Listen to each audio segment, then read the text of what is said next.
Hai guys, seperti biasa di video kali ini gua mau membahas beberapa berita yang sedang hangat diperbincangkan di dunia K-pop. So, nggak usah berpanjang lebar lagi, langsung aja kita masuk ke topik pembahasannya. Berita pertama yang ingin gua bahas di video kali ini adalah kelanjutan dari kasus Mnet yang menggunakan suara azan yang diremix sebagai intro acara Street Woman Fighter-nya. Yap, setelah mendapatkan kritikan keras dari seluruh dunia, akhirnya pihak Mnet angkat bicara. Mereka meminta maaf melalui akun Instagramnya Mnet_des. Nih gua akan bacakan dulu surat permintaan maaf Mnet di akun Instagram tersebut. Jadi mereka meminta maaf dengan dua bahasa ya guys, yaitu dengan bahasa Korea dan juga bahasa Inggris. Ini gua akan bacakan translate bahasa Indonesianya.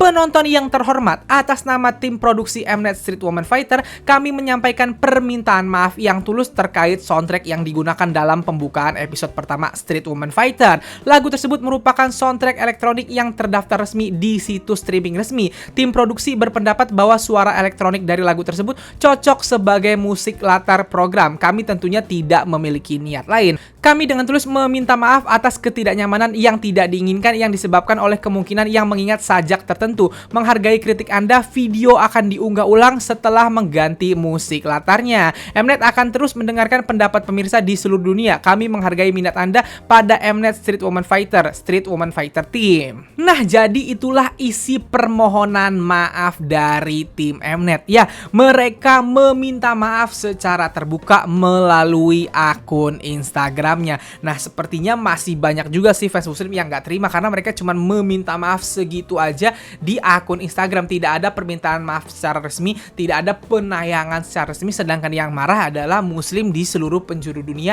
yang memang menyukai K-pop dan mengerti tentang Mnet K-pop ini gitu. Dan yap, yang mau gue soroti juga dari permintaan maaf Mnet ini adalah mereka ngomong bahwa lagu tersebut merupakan soundtrack elektronik yang terdaftar resmi di situs streaming resmi. Jadi ternyata bukan pihak Mnet yang remix atau yang bikin musik tersebut, melainkan mereka hanya memakai karena lagu itu udah terdaftar di sebuah streaming resmi. Jadi karena menurut tim Street Woman Fighter itu lagunya cocok jadi intro, dipakai sama mereka. Katanya mereka nggak tahu kalau itu ternyata ada suara azannya. Katanya seperti itu. Dan usut punya usut juga, ternyata banyak juga netizen yang menemukan bahwa yang bikin memang bukan Mnet. Ada di YouTube juga ada akun yang meremix suara azan tersebut. Dan menurut gua orang itu juga harus dicari tuh karena dia udah salah banget meremix suara azan itu tadi. Tapi apakah pihak Mnet tetap salah, Bang? Tetap salahnya pihak Mnet apa? Mereka nggak cek dan recheck, mereka nggak cross check dulu ini kira-kira suaranya bakal menimbulkan kegaduhan nggak, ada menyangkut agama tertentu atau menyangkut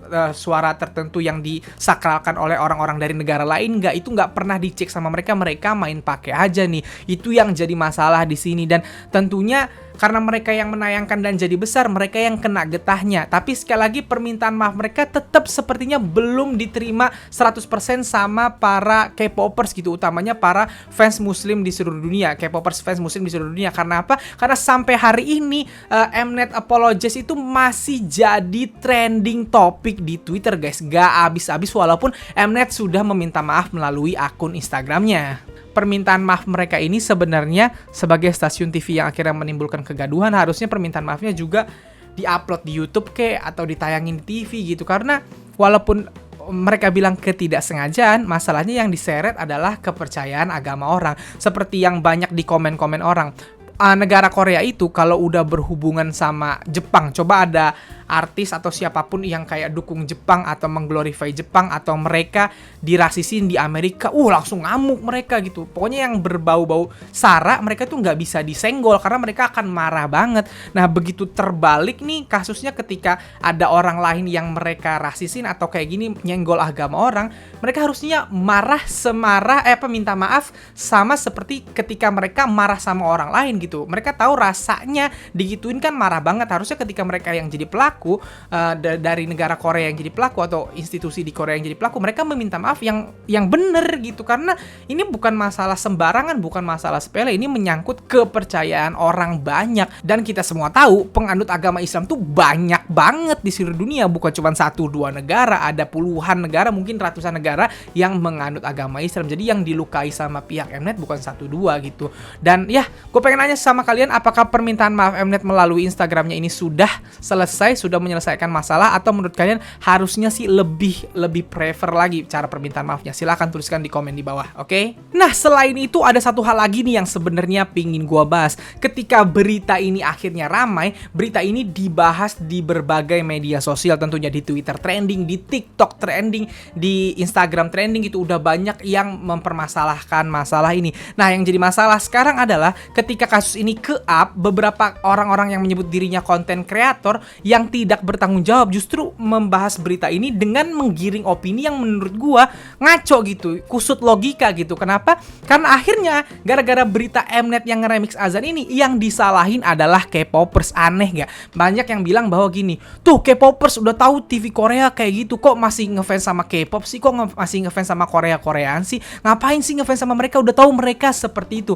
Aneh banget logikanya menurut gua. Yang salah satu pihak nih, stasiun TV yang salah, terus tiba-tiba yang disalahin K-popersnya, K-popers yang gak tahu apa-apa. Buat gua, cara berpikir atau logika seperti itu berbahaya. Berbahaya kenapa? Karena itu bisa dibalik orang nanti ke kita. Contoh, di Indonesia itu banyak sekali pejabat publik yang korupsi, bukan satu dua, ada banyak. Mau nggak kalau negara lain bilang ke kita itu, ngapain sih lu masih jadi orang Indonesia, pindah BG dari negara lu isinya orang korupsi semua, mau nggak? Cuman gara-gara ada orang yang korupsi, ada pejabat publik yang korupsi, terus tiba-tiba kita orang Indonesia dibilang ngapain masih jadi orang Indonesia? Nggak mau kan? Atau kayak kemarin yang paling baru di stasiun TV kita, seorang yang melakukan pedofilia dan juga pelecehan seksual diglorifikasi, diundang ke mana-mana. Stasiun TV-nya pada salah. Terus kita dibilang gini, mau nggak? Ngapain sih masih jadi orang Indonesia? Udah tahu TV-nya blow on. Mau nggak dibilang kayak gitu? Kita nggak tahu apa-apa, TV yang nggak jelas, terus jadi kita yang disalahin. Atau yang paling parah, bayangin kalau misalnya ada agama tertentu yang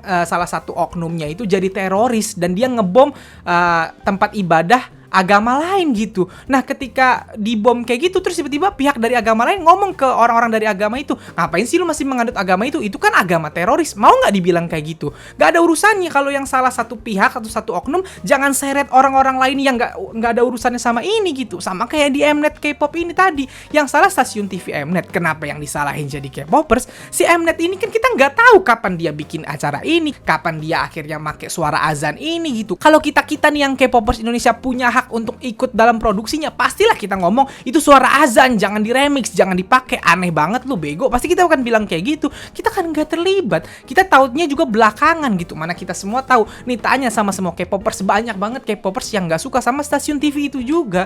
Kalau stasiun TV itu salah, ya salahin stasiun TV-nya, jangan salahin K-popersnya. Kita mana tahu kalau dia bakal ngelakuin itu gitu. Lagian juga K-popers itu ngefans sama artis Korea, bukan sama stasiun TV-nya. Kalau ada stasiun TV yang salah, ya salah tim produksinya, salahin aja. Nggak ada K-popers yang bakal ngebelain, walaupun K-popersnya bukan Islam sekalipun. Sama kasus Mnet ini, gue yakin pada nyalahin Mnet juga gitu, karena ini memang sesuatu yang salah. Mereka tim besar, masa mereka nggak bisa cross check soal itu gitu. Jadi itu pendapat gue gitu, kenapa orang Indonesia sekarang itu suka menggabung-gabungkan sesuatu yang nggak nyambung gitu, yang nggak ada urusannya, logikanya kusut gitu. Yang salah siapa, yang disalahin siapa? Apa karena mereka benci K-pop aja, main diserang aja itu K-popers, apapun yang berbau Korea yang diserang K-popers, padahal K-popers gak pernah mendukung perilaku seperti itu gitu. Nah, gue juga mau nanya nih ke kalian, gimana pendapat kalian terhadap hal ini? Silahkan tulis di kolom komentar di bawah juga, oke? Selanjutnya, berita yang ingin gue bahas datang dari Shin Jimin, mantan leader AOA. Ada apa?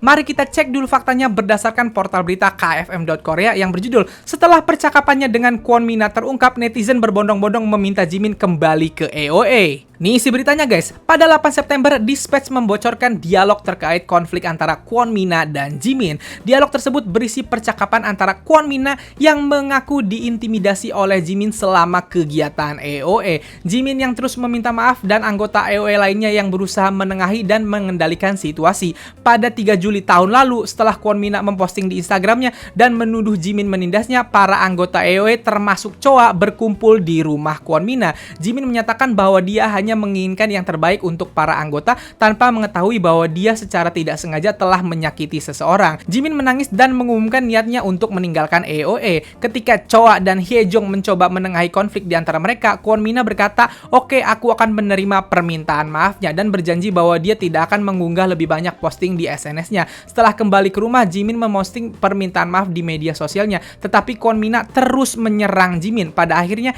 Jimin mengumumkan pengunduran diri dari EOE dan pensiun dari kegiatan hiburan. Selain itu, dia tidak menanggapi pengungkapan Kwon Mina lebih lanjut karena ketidaktanggapan Jimin. Kwon Mina terus mengirim pesan kasar kepada Jimin dari November 2020 hingga Mei 2021. Beberapa mention Kwon Mina tentang Jimin, "Kemana kau pergi, Shin Jimin? Kita harus mati bersama. Aku pergi atau kamu datang. Kemarilah, aku akan membalas dendam padamu selama aku masih hidup. Jimina, saya tidak akan pernah melupakan apa yang telah Anda lakukan kepada saya. Saya akan membuat Anda membayar mereka dengan cara apapun." Setelah Dispatch mengungkapkan dialog tersebut, netizen bergegas ke Instagram Jimin dan meninggalkan komentar mereka, "Tolong kembali, kami minta maaf karena salah paham dengan Anda." Sementara itu, status terbaru Jimin baru-baru ini diposting di komunitas online. Menurut seorang tetangga Jimin, Jimin selalu menundukkan kepalanya setiap kali dia keluar. Nah, jadi itulah isi beritanya, guys. Gue yakin banyak dari kalian yang juga udah tahu bahwa kemarin Dispatch akhirnya turun tangan terhadap masalah antara Jimin dan Mina. Dispatch mengeluarkan transkrip percakapan mereka, percakapan chatnya, ada juga percakapan saat mereka berkumpul di rumahnya Mina waktu Jimin meminta maaf gitu. Dan setelah keluar percakapan tersebut gitu, banyak yang akhirnya malah simpatik sama Jimin. Ternyata Jimin itu tidak ada niat ngebully gitu. Katanya Jimin itu cuman emang dia orangnya tegas gitu, tapi Mina ngerasa terbully sama dia. Dia udah minta maaf dan dia mengajukan pengunduran diri, dan Mina udah janji bahwa ya udah nggak diperpanjang lagi. Begitu mereka semua pulang, si Minanya ngegas lagi, marah-marah lagi, dan sampai sekarang katanya sampai bulan Mei kemarin dia terus ngirimin Jimin pesan-pesan kasar gitu. Dan hal tersebut akhirnya jadi membuat netizen malah kasihan ke Jimin gini. Banyak yang berpikir bahwa kayaknya Jimin gak salah deh. Akhirnya malah banyak nih sesuai dengan berita ini yang meminta Jimin untuk malah kembali ke EOE lagi. Jimin yang udah keluar, dan kata tetangganya tadi kemarin ada berita juga, tetangganya bilang bahwa Jimin tuh kalau keluar rumah selalu nunduk gitu, kayak orang takut, kayak orang malu banget gitu. Nah, ini yang jadi masalah sekarang. Gue inget banget waktu pertama kali gue ngebahas masalah ini, gue sama sekali tidak membela Mina ataupun menyalahkan Jimin, tapi gue juga tidak membela Jimin atau menjatuhkan Mina. Gue tetap berada di tengah-tengah. Terus banyak banget yang mengkritik gue ketika itu. Mereka bilang bahwa lu mah belain yang bully katanya. Nah, sedangkan gue selalu bilang, selama belum tahu hasilnya apa, gak boleh ada yang dibela dulu, karena kita cuman penonton. Tapi gue selalu disalahin, dibilangnya toxic positivity. Sekarang terbukti ketika Dispatch ikut-ikutan mengeluarkan transkripnya, sekarang malah banyak yang dukung Jimin gitu. Bukan cuma netizen Korea loh ya. Kalau kalian lihat portal berita yang bahas Jimin Mina, udah mulai banyak yang bilang tim Jimin, tim Jimin, tim Jimin. Jangan-jangan Jimin yang bener, Jimin kembali aja gitu. Kan bingung kan? Lu udah ngegas kemarin nyalain orang gara-gara belain Mina, terus sekarang lu balik ke Jimin gitu. Gue nggak tahu siapa yang benar siapa yang salah, makanya jangan dibiasain kayak gitu. Dan buat gue sekarang, gue selalu bilang setiap kali bahas Mina, gue udah bosen sebenarnya bahas Mina, tapi yang jelas gue bingung sama pihak Mina, bukan Minanya doang ya, tapi pihak yang ada di sekitar Mina. Ini kok Mina bisa main Instagram mulu dengan dia seperti itu? Kemarin dia foto tangan berdarah lah dan lain-lain gitu. Orang kayak Mina lagi sakit, harusnya dia diterapi dengan bener, diambil handphonenya, dirawat gitu sekuat tenaga supaya dia kembali pulih, kembali sehat, kembali normal mentalnya, baru boleh balik ke dunia keartisan, baru boleh main sosmed lagi. Ini kayak nggak ada yang peduli sama Minanya. Bingung kan lu? Mina bisa terus-terusan kalau dia diserang orang, dia matiin Instagramnya, terus dia buka lagi. Kemarin dia foto sama pacarnya di hotel yang nggak boleh ngerokok, dia ngerokok gitu. Kan jadi orang jadi kesel sama Minanya. Gue nggak tahu siapa yang salah. Mungkin Jimin memang ada ngebully Mina sampai akhirnya Mina jadi begini gitu. Tapi masalahnya kita nggak tahu nih yang mulai siapa. Kenapa akhirnya ada peristiwa ngebully? Kenapa akhirnya ada yang dibully gitu? Dan kalau ngelihat Mina sekarang, ya wajar orang akhirnya malah simpati ke Jimin karena Mina ngadi-ngadi sikapnya gitu. Nah, jadi bingung kan mau belain siapa. Makanya gue selalu bilang nih, gue mau ngomong banget nih sama yang nonton gue. Kalau lo nonton gue ngebahas tentang sebuah kasus yang baru muncul, terus ngelihat gue nggak ngebelain siapapun atau nggak nyalain siapapun, tahu kenapa alasannya? Karena gua hanya penonton. Gue juga dapat beritanya dari media sosial sama kayak kalian. Nah, gue sebagai kreator gak boleh menggiring opini. Gue gak boleh menyudutkan salah satu. Kenapa? Karena gue konten kreator, gue punya penonton. Kalau gue udah menggiring opini, terus lu yang dengerin gue percaya ke gue dan ikut opini gue, kan kasihan orang yang belum tentu bener atau salah ini tadi. Nah, makanya gue selalu berada di tengah-tengah. Tapi apa? Tapi kayaknya orang Indonesia lebih banyak atau lebih suka sama kreator yang menyudutkan orang lain gitu, yang nyalahin orang lain gitu. Gue bingung sama jalan pikir seperti itu, dan gue nggak akan ngikut jalan pikir itu gitu. Gue akan tetap berada di stand gue, karena gue bikin YouTube untuk positif, bukan hal-hal negatif gitu. Gue bukan menjual kesalahan orang lain buat ngata-ngatain dia. Gue nggak pengen dapet exposure dari hal seperti itu gitu.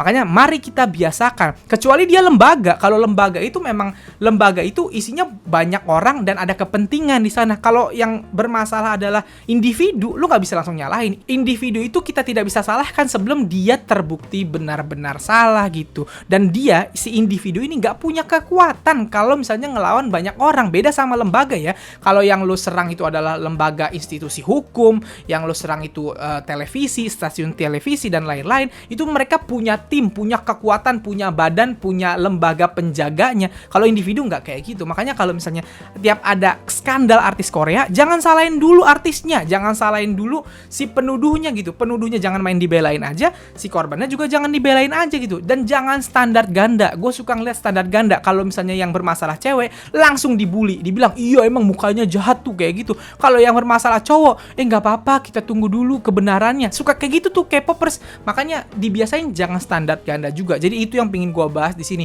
Kalaupun Jimin kembali ke EOE, gue sih senang-senang aja, gimana bagusnya aja gitu. Kalaupun dia nggak kembali ya udah gitu. Kita kan cuman melihat doang nih, penonton doang, gimana yang terjadi di sana, serahkan kepada pihak yang di sana nanti gitu. Dan buat gue sama seperti sebelumnya gue omongin bahwa Mina harus dirawat menurut gue, karena dia mentalnya bener-bener gak stabil, dan kalau melakukan ini terus akhirnya orang-orang bener-bener benci ke dia yang harusnya butuh pertolongan malah nanti dibenci dan repot dah nanti si Minanya. Dia siapa lagi temennya nanti kalau misalnya orang yang tadinya peduli sama dia aja jadi nggak peduli. Nah, gue juga minta pendapat kalian terhadap kasus ini. Silahkan tuliskan di kolom komentar di bawah, oke? So guys, jadi segitu aja berita gue kali ini. Kalau kalian suka video ini, silahkan like dan share ke teman-teman K-popers kalian. Kalau kalian mau kenal gue, kalian bisa follow gue di Instagram, dan kalau belum subscribe channel gue, silahkan di subscribe. Sekian dari gue, bye.